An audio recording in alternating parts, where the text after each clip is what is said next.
نحمده ونصلي ونسلم على رسوله الكريم أما بعد.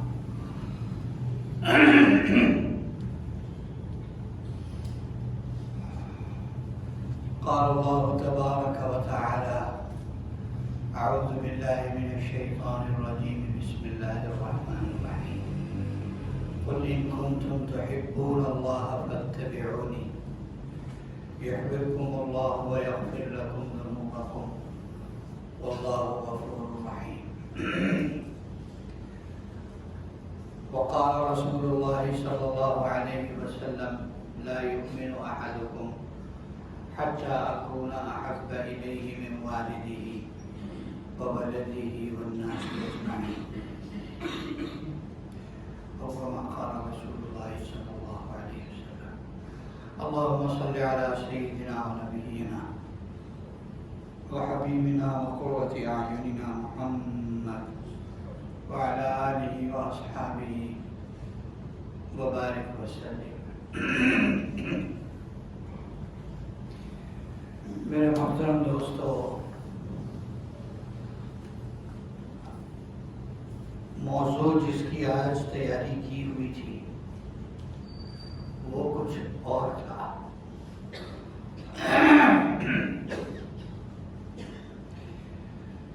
12 بجے کے بعد کسی نے بتایا کہ انڈیا کے اندر حالات خراب ہیں، مسلمانوں کو مارا پیٹا جا رہا ہے، وہاں پر یہ پابندی لگ گئی ہے کہ کوئی یہ نہیں کہہ سکے گا مسلمان آئی لو محمد صلی اللہ علیہ وسلم.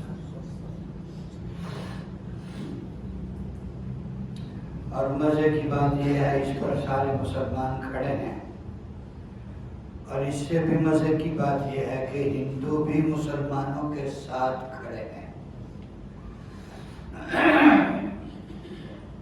کیونکہ محمد نام کوئی چھوٹا سا نہیں ہے. ایک ہندو خاتون کہہ رہی تھی کہ ہم کیوں نہ کہیں آئی لو محمد، ہم کیوں نہ کہیں محمد صاحب تو وہ اس کے الفاظ نقل کر، محمد صاحب تو نیکی کی بات بتاتے ہیں، محمد صاحب کا جو دین ہے وہ تو یہ کہتا ہے کہ دوسرے دین والوں کی بھی عزت کرو، تو ہم تو کہیں گے آئی لو محمد. کوئی ہمیں جو مرضی کرے، مقدمہ کرے، جیل میں ڈالے ہم کہیں گے. تو میں نے آتے آتے سوچا کہ تیاری تو میری نہیں ہے، لیکن جمعہ آج حضور اکرم صلی اللہ علیہ وسلم کی محبت پر پڑھائیں گے، چاہے 10 منٹ بعد ہو سکے ہم سے. میرے محترم دوستو، نبی کریم صلی اللہ علیہ وسلم سے محبت کرنا، محبت رکھنا، اور سب سے زیادہ محبت رکھنا فرض ہے. حضور صلی اللہ علیہ وسلم نے ارشاد فرمایا: تم میں سے کوئی، یعنی ہم مسلمانوں میں سے کوئی اس وقت تک مومن نہیں ہو سکتا جب تک کہ اسے میرے ساتھ، یعنی حضور اکرم صلی اللہ علیہ وسلم کی ذات اقدس کے ساتھ، اس کو اپنے آپ سے، اپنے والد سے، اپنی اولاد سے اور تمام دنیا سے زیادہ اس کو مجھ سے محبت نہ ہو جائے، وہ تب تک ایمان والا ہے ہی نہیں. حضور کا حق، حضور علیہ السلام کا حق ہم پر کتنا ہے؟ یقین کریں پوری امت مسلمہ سوچنے بیٹھ جائے کہ ہم پر حضور کا کتنا حق ہے، تو ہم یہ سوچ نہیں سکتے کہ حضور صلی اللہ علیہ وسلم کا ہم پر کتنا حق ہے. یہ ہم سوچ نہیں سکتے. آپ ان شخصیات کا اندازہ لگائیں ان مردوں کا، ان عورتوں کا، ان بوڑھوں کا، ان بچوں کا جنہوں نے اپنے سر کی آنکھ سے، جسم کی آنکھ سے حضور صلی اللہ علیہ وسلم کو دیکھا اور پھر وہ آپ پر مر مٹے، ان کی زندگی چلی گئی، ان کے ماں باپ چلے گئے، ان کا سب کچھ لٹ پٹ گیا، لیکن ان کے دل میں ایک چیز آباد رہی، وہ کیا تھی؟ میرے نبی کی محبت۔ وہ اس پر زندہ رہے۔ ام خلاد ایک صحابیہ ہیں، انصاری ہیں۔ غزوہ احد میں جب مسلمانوں کی صفوں میں فتح کے بعد اچانک انتشار کی کیفیت پیدا ہوئی تو وہ نکلی۔ کسی نے خبر مشہور کر دی تھی، آپ جو قصہ جانتے ہیں غزوہ احد کا، کہ نعوذ باللہ حضور صلی اللہ علیہ وسلم کو قتل کر دیا گیا ہے، آپ کو شہید کر دیا گیا ہے۔ یہ خبر مدینے تک پہنچ گئی کیونکہ آپ کو وہاں چوٹ آئی تھی، کچھ دیر آپ بے ہوش رہے اور پھر ہوش میں آ گئے، پھر ٹھیک ہو گئے الحمدللہ، لیکن یہ خبر مدینے تک پہنچ گئی۔ ایک عورت انصاریہ ام خلاد وہ مدینے سے بھاگتی ہیں احد کی طرف اور دیوانہ وار بھاگ رہی ہیں۔ راستے میں ایک آدمی ملا، اس سے پوچھا ما بال محمد، حضور صلی اللہ علیہ وسلم کا کیا حال ہے، ذرا مجھے بتا دو۔ اس نے کہا مجھے حضور کے متعلق کوئی کنفرم رپورٹ نہیں ہے، البتہ تمہارا والد شہید ہو گیا، میں نے اپنی آنکھوں سے دیکھا ہے۔ اس نے کہا کوئی فکر نہیں ہے، آگے گئی، پھر ایک اور شخص ملے، ان سے پوچھا ما بال محمد، حضور صلی اللہ علیہ وسلم کا کیا حال ہے؟ اس نے کہا مجھے حضور کے بارے میں کوئی کنفرم رپورٹ نہیں ہے، البتہ تمہارا خامن میں نے شہید ہوتا ہوا اپنی آنکھوں سے دیکھا ہے۔ پھر آگے چلی، پھر ایک صاحب ملے، ان سے پوچھا ما بال محمد، محمد صلی اللہ علیہ وسلم کا کیا حال ہے؟ تو وہ کہنے لگے مجھے آپ صلی اللہ علیہ وسلم کے حال کی تو کوئی کنفرم خبر اور رپورٹ نہیں ہے، البتہ تمہارا بیٹا میں نے فلاں جگہ شہید ہوتے ہوئے دیکھا ہے، اس کی لاش وہاں پڑی ہے۔ پھر وہ آگے بڑھی، ایک صاحب ملے اور ان سے پوچھا کہ ما بال محمد، حضور کا کیا حال ہے؟ تو وہ کہنے لگے مجھے حضور کے حال کی کوئی کنفرم خبر نہیں ہے، البتہ تمہارا بھائی میں نے فلاں جگہ پر شہید ہوتے ہوئے دیکھا ہے، اس کی لاش وہاں پڑی ہے۔ وہ پھر آگے بڑھی، پھر ایک صاحب ملے، ان سے پوچھا ما بال محمد، ارے ذرا بتانا میرے محبوب کا کیا حال ہے؟ تو وہ کہنے لگے ہاں حضور صلی اللہ علیہ وسلم بالکل صحیح سلامت ہیں اور احد کی فلاں جگہ پر تشریف رکھتے ہیں، صحابہ کا جھرمٹ ہے وہ اس کے درمیان میں ہے۔ تو وہ دیوانہ وار اس طرف بھاگی، حضور صلی اللہ علیہ وسلم کے سامنے گئی اور آپ کے چہرہ انور کی زیارت کی، دیدار کیا اور آپ کی چادر کا پلو پکڑ کر آنکھوں سے لگایا اور کہا کل مصیبت بعد محمد صلی اللہ علیہ وسلم جلل، ہر مصیبت اے نبی جی آپ کو دیکھنے کے بعد ہر مصیبت نہیں ہے، آپ کو دیکھنے کے بعد ہر مصیبت نہیں ہے، بس سارا خاندان لٹ گیا، شہید ہو گیا، بھلے ہو جائے، لیکن آپ کو میری آنکھوں نے دیکھ لیا، بس یہ کافی ہے۔ محبت کرنے والوں نے ایسی محبت کی، محبت کرنے والوں نے ایسی محبت کی۔ آپ کے انتقال کے بعد، آپ کے دنیا سے پردہ فرما جانے کے بعد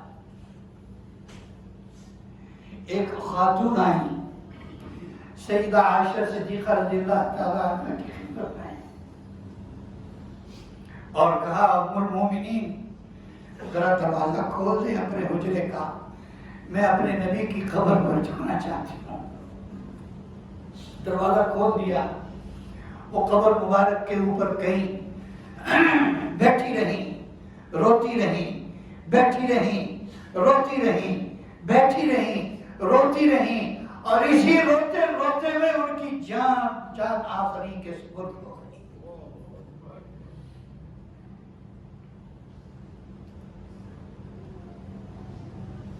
ماں باپ کو اولاد سے محبت ہوتی ہے، ایسے کیوں جی ہوتی ہے؟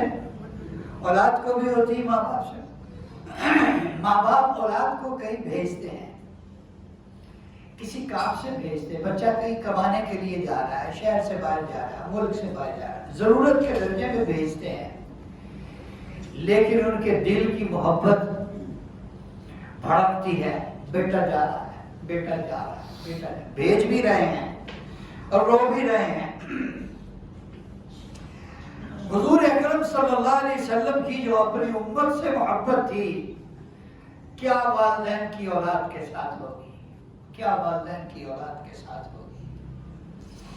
لیکن بھیجنے والے بھیج رہے ہیں، بھیجنے والے بھیج رہے ہیں اور جانے والے جا رہے ہیں۔ یہ سلسلہ رکا تھما نہیں کہیں بھی۔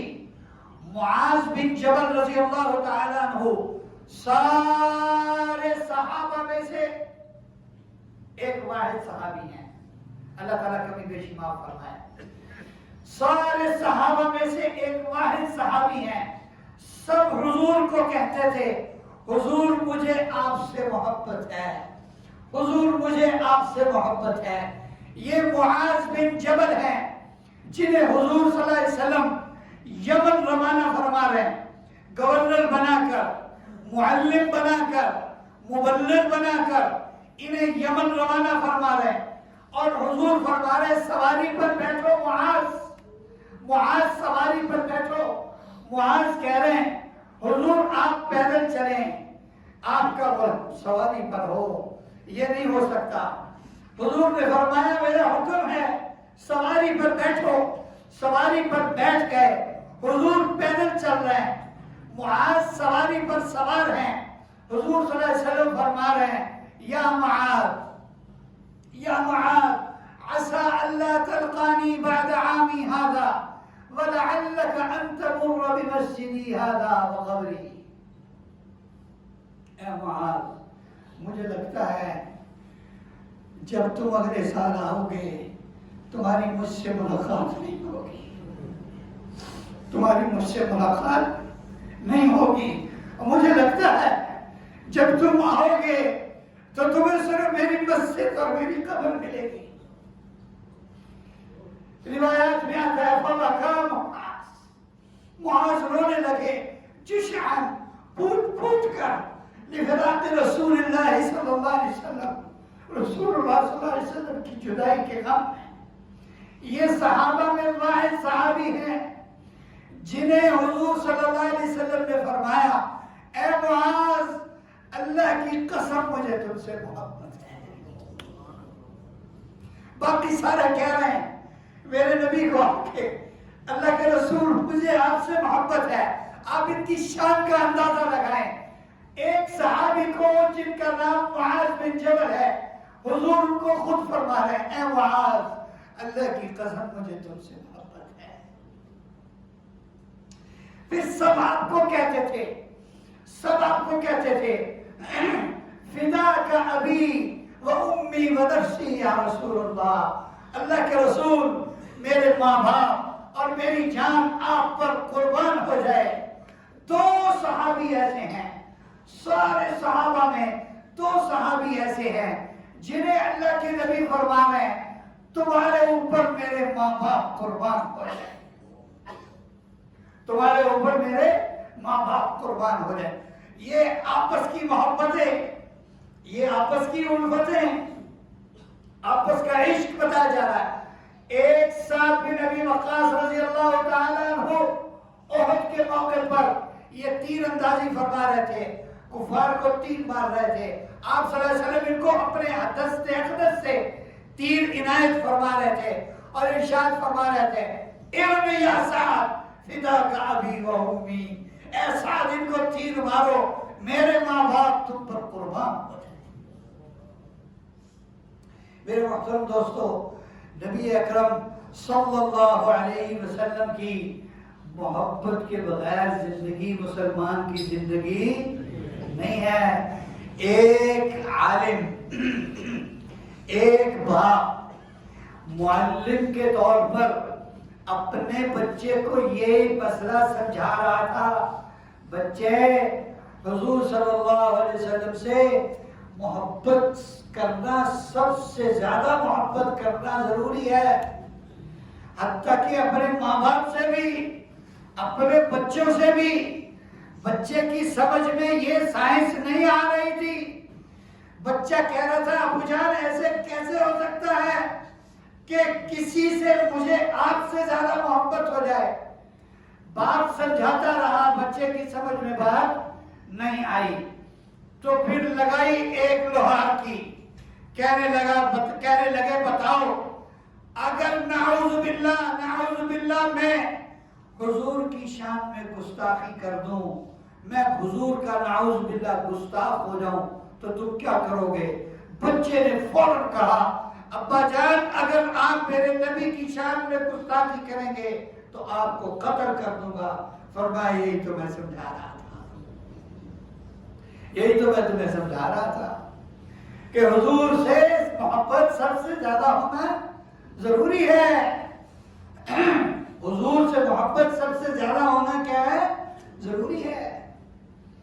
حبیب بن زید رضی اللہ تعالیٰ عنہ کو حضور اکرم صلی اللہ علیہ وسلم نے مسیلمہ کذاب کے دربار میں بھیجا۔ اس بدماش نے ایک خط لکھا تھا کہ جھوٹا نبی تھا وہ، اس نے نبوت کا جھوٹا دعویٰ کیا تھا۔ اس نے حضور کو خط لکھا اور کہا کہ ہم معاہدہ کر لیتے ہیں کہ آپ کی زندگی میں آدھی نبوت آپ کی، آدھی نبوت میری، نعوذ باللہ، اور آپ کے دنیا سے چلے جانے کے بعد میں نبی ہوں گا۔ آپ نے اس کو جواباً خط لکھا اور آپ نے اعلان فرمایا صحابہ میں کہ یہ خط مسیلمہ کذاب کے دربار میں لے جانا ہے، اور جو جائے گا اس کے زندہ واپس آنے کی امید نہیں ہے، صاف بتا دیا۔ اب یہاں سوچ بچار نہیں ہوئی، سوچ بچار نہیں ہوئی، ایک نے دوسرے کی طرف، دوسرے نے تیسرے کی طرف، اگلوں نے پچھلوں کی طرف، پچھلوں نے اگلوں کی طرف نہیں دیکھا۔ ایک صحابی جھٹ سے کھڑے ہوئے، حبیب بن زید رضی اللہ تعالیٰ عنہ، کہنے لگے اللہ کے رسول میں جاؤں گا۔ اتفاق سے کھجور کھا رہے تھے، کھجور منہ میں تھی، وہ جب یہ کہا حضور میں جاؤں گا تو کھجور کے دو چار ذرے باہر نکل آئے اور کسی پر گرے۔ انہوں نے کہا بھائی کھجور تو پہلے کھا لو بعد میں جواب دے دینا۔ تو کہنے لگے کہ اگر کھجور کھانے کا انتظار کروں اور یہ بازی کوئی اور لے جائے یہ مجھے منظور نہیں ہے۔ لہذا خط لے کر گئے مسیلمہ کذاب کے دربار میں اور جا کر کے اسے خط دیا۔ اس نے کہا خط پڑھا، اس نے کہا اپنے کسی ملازم کو کہا خط پڑھو، خط پڑھا، غصے میں آ گیا۔ یہ مطمئن کھڑے ہیں، پیچھے بھی لوگ تلواریں اور نیزے لے کر کھڑے ہیں، دائیں بائیں بھی کھڑے ہیں، سامنے بھی کھڑے ہیں۔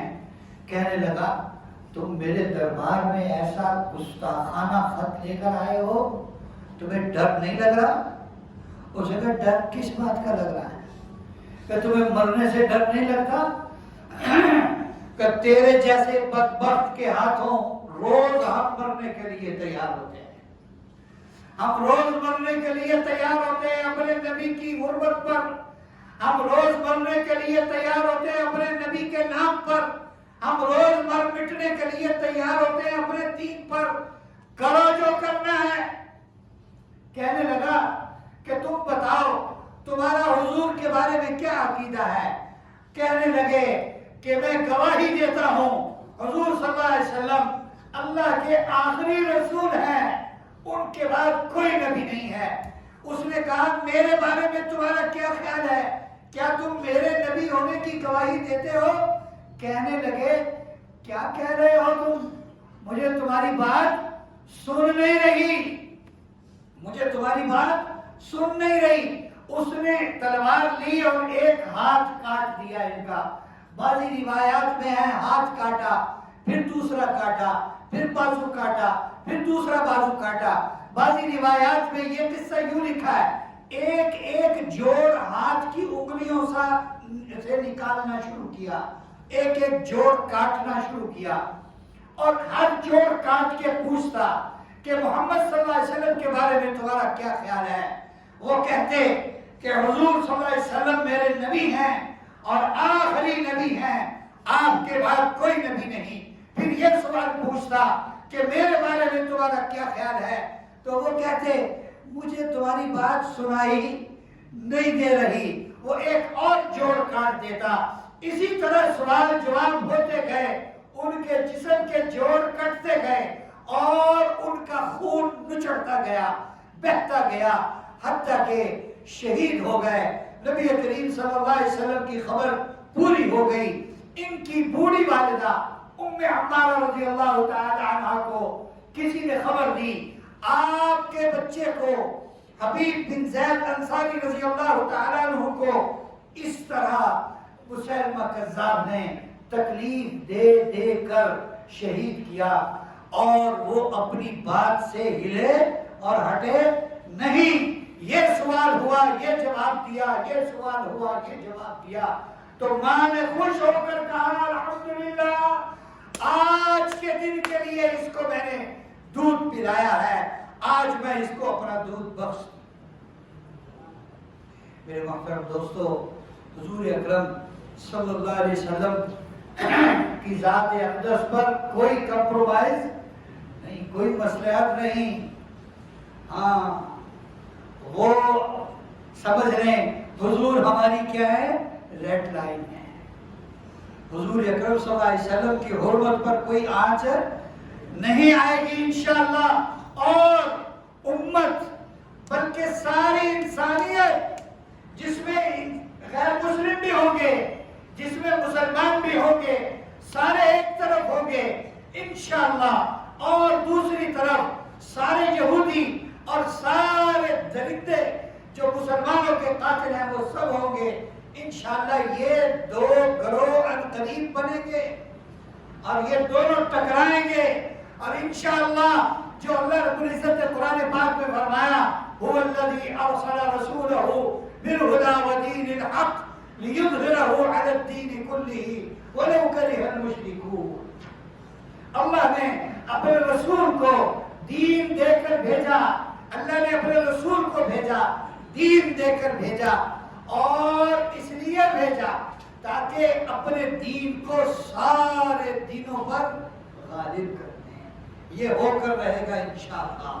اقبال کہتا ہے قوت عشق سے ہر بخت کو بالا کر دے، دہر میں عشق محمد سے اجالا کر دے۔ آج ہم سب نیت کریں کہ ہم حضور کی سیرت پڑھیں گے، اس کو اپنائیں گے، حضور کی سنت کو سیکھیں گے، اسے اپنائیں گے۔ اصل محبت یہ ہے، خالی محبت کے دعوے کرنا کافی نہیں ہے، حضور کی سنت پر آئیں، ایک ایک سنت سیکھیں، اس کو اپنے عمل میں لائیں، پھر اگلی سنت سیکھیں، اس کو اپنے عمل میں لائیں، اگلی سنت سیکھیں، اس کو اپنے عمل میں لائیں۔ حضور کے سامنے حضور کی امت کے ایک ایک امتی کے عمل پیش ہوتے ہیں۔ آپ جتنے بیٹھے نا، ہم جتنے بیٹھے ہیں، باہر بیٹھے، نیچے بیٹھے، اپنے گھروں میں، ایک ایک کا عمل اللہ حضور کے سامنے پیش کرتے ہیں۔ ایک ایک کا عمل حضور کے سامنے پیش ہوتا ہے، حضور اپنی امت کے اعمال دیکھتے ہیں، ایسے نہیں ہے، اللہ حضور کو باخبر رکھتے ہیں۔ آپ نے شیخ سعدی رحمت اللہ علیہ کے، شاید میں نے پہلے بھی کبھی بتایا ہو، شیخ سعدی رحمت اللہ علیہ کے مشہور شعر سنے ہوں گے، بلغ العلا بکمالہ کشف الدجا بجمالہ حسنت جمیع خصالہ۔ ان کے ذہن بنا کہ میں اپنے نبی کی شان پر کچھ شعر کہوں، تو کہا بلغ العلا بکمالہ کشف الدجا بجمالہ حسنت جمیع خصالہ۔ آگے کوئی بن نہیں رہا تھا، ڈھنگ کا جملہ ذہن میں نہیں آ رہا تھا، بہت کوشش کی، کوئی پورا نہیں، سیٹ نہیں بیٹھ رہا تھا، اسی پریشانی میں سو گئے۔ اور حضور صلی اللہ علیہ وسلم خواب میں سب تشریف لائے، حضور نے فرمایا سعدی پریشان ہو، کیا بات ہے؟ آپ یہ سمجھتے ہیں حضور بے خبر ہیں؟ آپ یہ سمجھتے ہیں حضور بے خبر ہیں؟ اللہ حضور کو باخبر رکھتے ہیں کہ فلاں امتی اس حال میں ہے، فلاں امتی فلاں سچا عاشق اس حال میں ہے، اب یہ کیا پریشانی ہے؟ شیخ نہیں بننا، یہ کوئی پریشانی ہے، لیکن میں حضور کو جو اللہ باخبر رکھتے ہیں میں وہ بتا رہا ہوں۔ خواب میں حضور صلی اللہ علیہ وسلم تشریف لے آئے، سعدی پریشان ہو، کیا بات ہے؟ تو شیخ سعدی رحمت اللہ علیہ فرمانے لگے، عرض کرنے لگے، اللہ کے رسول آپ کی شان میں اشعار کہنا چاہے تھے، پورے نہیں ہو رہے، چوتھا شعر نہیں بن رہا، تو اسی پریشانی میں سو گیا اور خواب میں آپ کی زیارت نصیب ہو گئی۔ تو آپ نے فرمایا بتاؤ کیا اشعار لکھے، کیا اشعار کہے؟ تو پھر سنائے، بلغ العلا بکمالہ کشف الدجا بجمالہ حسنت جمیع خصالہ۔ کہا بس اللہ کے رسول اتنا بنا، آگے نہیں بنا۔ آپ نے فرمایا سعدی کہو صلو علیہ وآلہ، صلو علیہ وآلہ۔ یہ جو چوتھا ہے یہ کس کا بنایا ہوا ہے؟ یہ جو چوتھا ہے اسی لیے اس کو اتنی قبولیت ہے۔ یہ چوتھا کس کا لگایا ہوا ہے؟ یہ میرے نبی کا، میرے محبوب کا، حضرت محمد صلی اللہ علیہ وسلم کا لگایا ہوا ہے۔ ہم بھی ایسی محبت کریں آپ کے ساتھ کہ آپ قیامت میں ہمیں دیکھیں تو خوش ہو جائیں، میرا امتی آیا ہے۔ اور یہ کیسے ہوگا؟ سیرت اور سنت کو اپنانے سے۔ اللہ ہمیں عمل کی توفیق عطا فرمائے۔